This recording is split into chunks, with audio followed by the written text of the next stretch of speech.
ويبقى شعبي العزيز إلا شيء واحد، أننا علينا أن نقوم بمسيرة خضراء من شمال المغرب إلى جنوبه، ومن شرق المغرب إلى غربه. علينا شعبي العزيز أن نقوم كرجل واحد بنظام وانتظام لنلتحق بالصحراء ولنصل الرحم مع إخواننا في الصحراء. بسم الله الرحمن الرحيم. يشرفني ماريا ماتسرات الألمانية الجنسية أن أتحدث معكم باللغة العربية، لغة الضاد والقرآن الكريم، لغة الثبات والصمود، اصطفاها الله عز وجل من بين جميع اللغات لتكون لغة كتابه العزيز الذي فيه عزة الأمة، لذا فهي سيدة اللغات. أخواتي المواطنات وإخواني المواطنين، إنه لمن دواء الفخر والاعتزاز أن أقف أمامكم لأشارككم فرحتكم التي هي فرحتي للاحتفال بذكرى المسيرة الخضراء المدفرة التي حدث وخطط لها بإتقان بالغ العبقري المرحوم الحسن الثاني أكرم الله مثواه وأبقى في صالحات ذكراه ورحمه تعالى رحمة واسعة.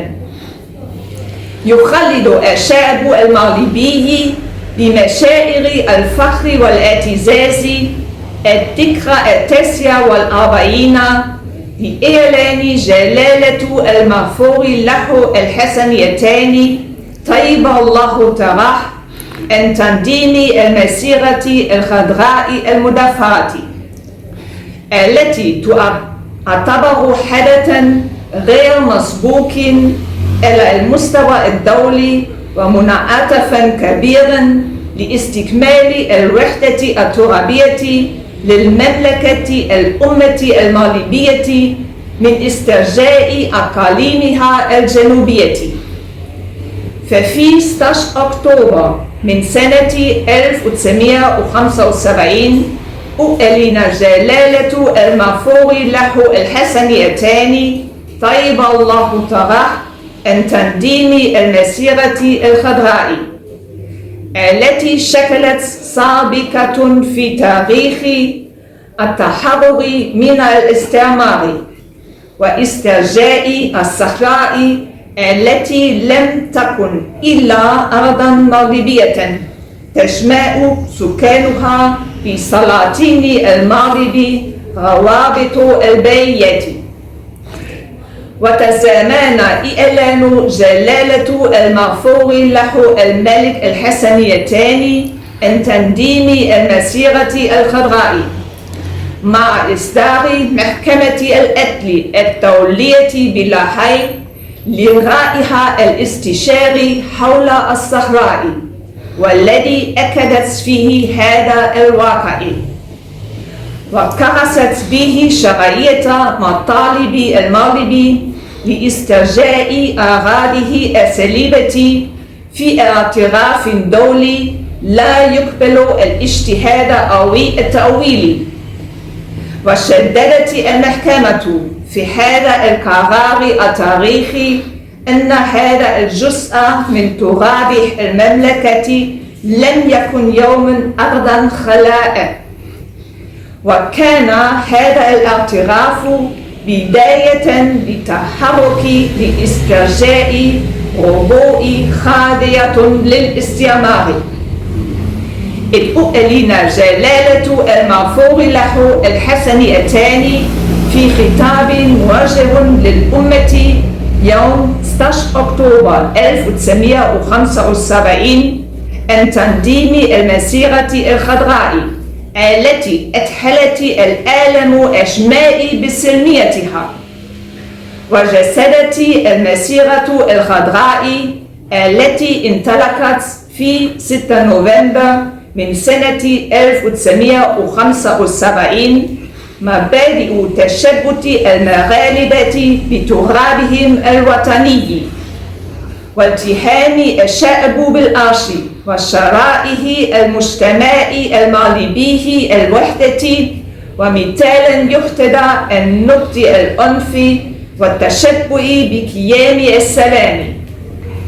وجسد قرار الإعلان عن المسيرة الخضراء حرص جلالة المغفور له الحسن الثاني على تجنيب المغرب والمنطقة حربا مدمرة، فكان أن اتخذ قراره الحكيم القاضي بتنظيم مسيرة سلمية والدعوة إلى نبذ العنف واللجوء إلى الحوار بتسوية النزاعات وتحرير أرض مغربية.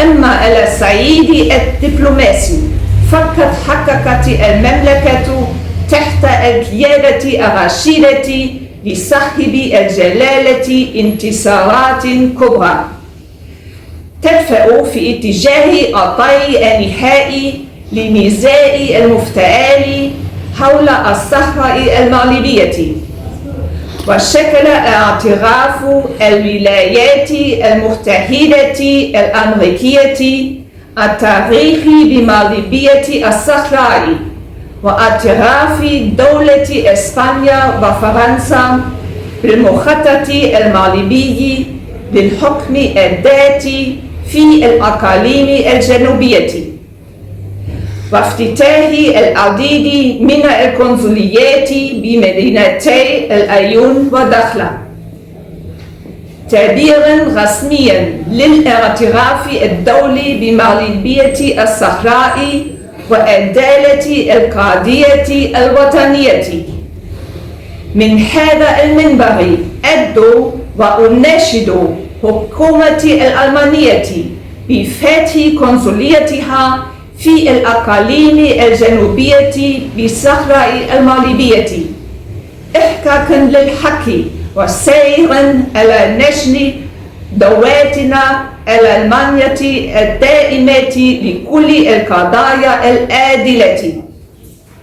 حفظ الله المملكة المغربية موحدة من طنجة إلى الغويرة بقيادة أمير المؤمنين صاحب الجلالة والمهابة الملك محمد السادس دام له النصر والتأييد.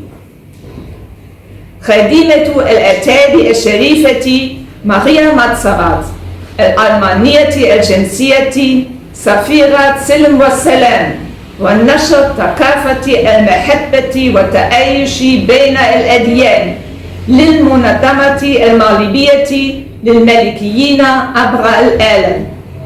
والسلام عليكم ورحمة الله تعالى وبركاته. لا يبارك في عمر سيدي.